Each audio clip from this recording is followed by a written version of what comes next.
오늘 우리가 함께 읽을 말씀 출애굽기 17장, 누가복음 20장, 욥기 35장, 고린도후서 5장 말씀입니다. 함께 나눌 주제는 답이 아니다. 답이 아니다. 그 삶의 문제 앞에서 우리는 종종 엉뚱한 곳에서 답을 찾으려고 합니다. 원망하거나 탄식하거나 누구를 대적하거나 외적인 것을 내세우며 문제를 해결하려고 합니다. 그러나 오늘 말씀은요, 그 어느 것도 답이 되지 못한다는 사실을 분명히 선언합니다. 곧 원망이 답이 아닙니다. 출애굽기 17장은요, 광야 르비딤에서 물이 없어 목마른 이스라엘 백성이 모세를 원망하며 다투는 장면을 기록합니다. 애굽의 종살이에서 해방된 은혜를 경험한 지 얼마 되지 않아 백성들은 물을 마실 물이 없게 되자 금세 모세를 원망합니다. 그 출애굽기 17장 3절 말씀 보면, 당신이 어찌하여 우리를 애굽에서 인도해 내어서 우리와 우리 자녀와 우리 가축이 목말라 죽게 하느냐. 자, 더 나아가 출애굽기 17장 7절을 보면, 여호와께서 우리 중에 계신가 안 계신가 하였습니다.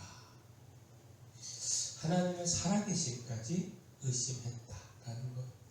과거의 은혜는 있고요, 눈앞에 어려움만 바라보는 것, 바로 이것이 원망의 본질인 것이죠.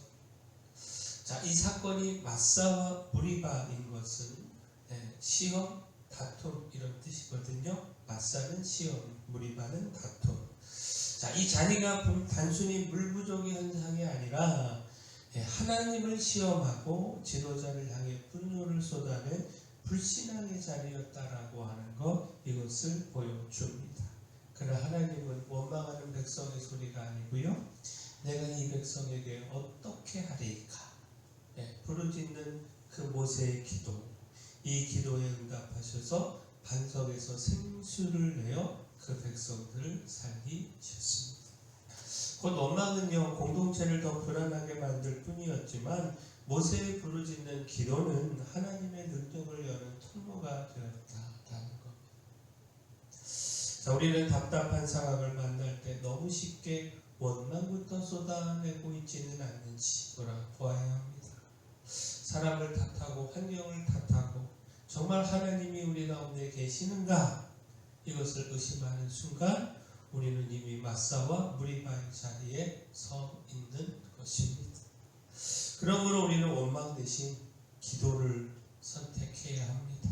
원망은 답이 아니고요, 오직 믿음의 기도가 하나님의 해답을 불러옵니다. 자, 또한 탄성이 답이 아닙니다.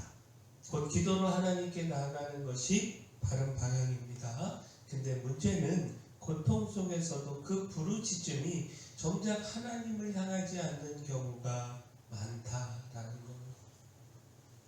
욥기 35장에서 엘리후는요, 고난 속에 있는 사람들의 모습을 날카롭게 지적을 합니다.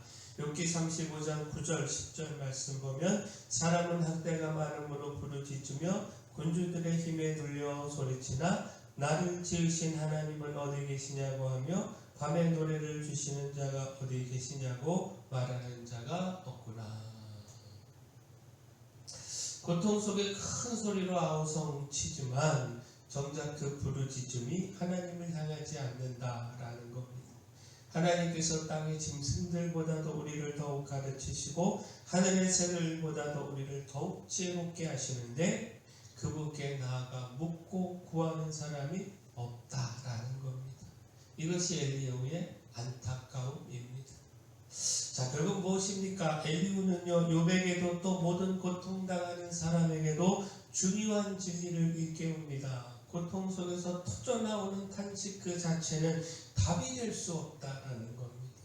억울함을 쏟아내고 환경을 향해 욕설을 퍼붓고 사람들 앞에서 아무리 하소연을 해도 하나님께 돌이키지 않으면 아무것도 달라지지 않습니다.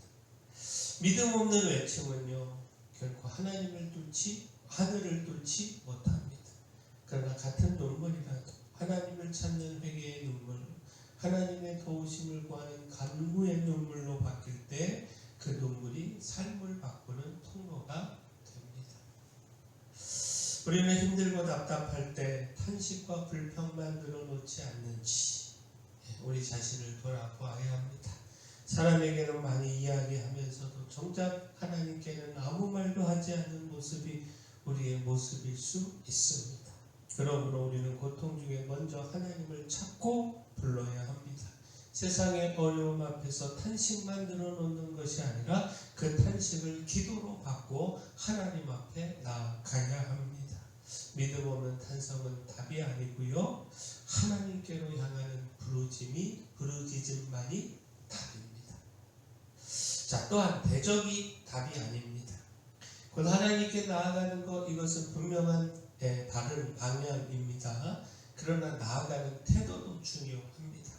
은혜를 구하는 마음이 아니라 대적하는 마음으로 나아가는 것, 이건 역시 결코 답이 될 수 없습니다.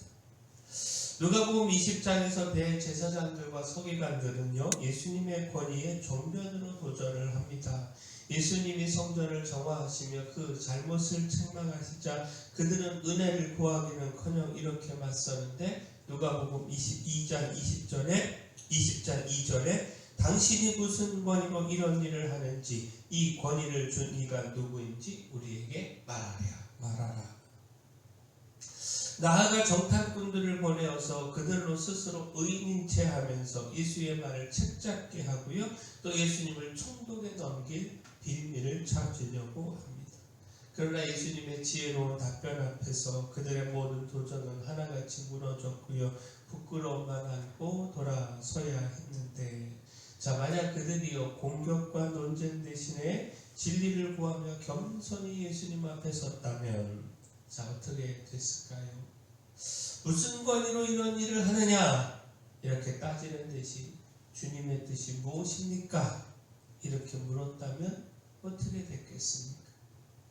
부끄러움 대신 큰 은혜와 진리의 기쁨을 안고 그들이 돌아가지 않았겠습니까?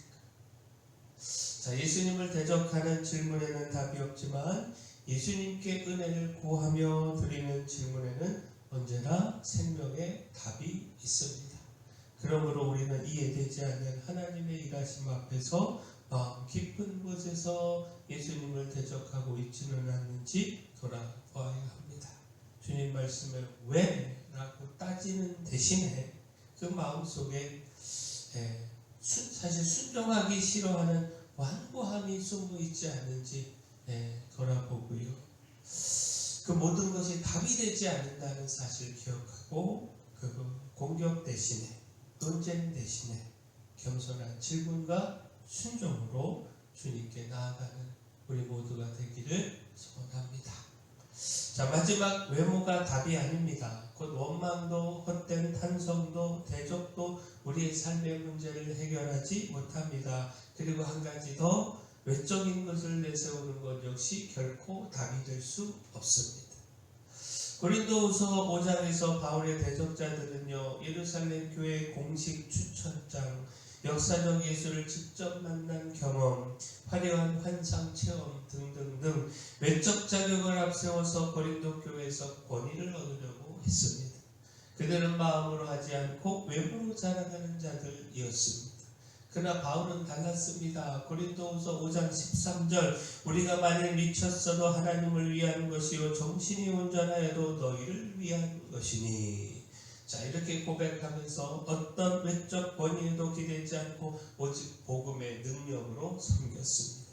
대접받기보다 종이 되기를 자처하며 하나님과 성도들을 향해 자신을 남김없이 내어 주었습니다.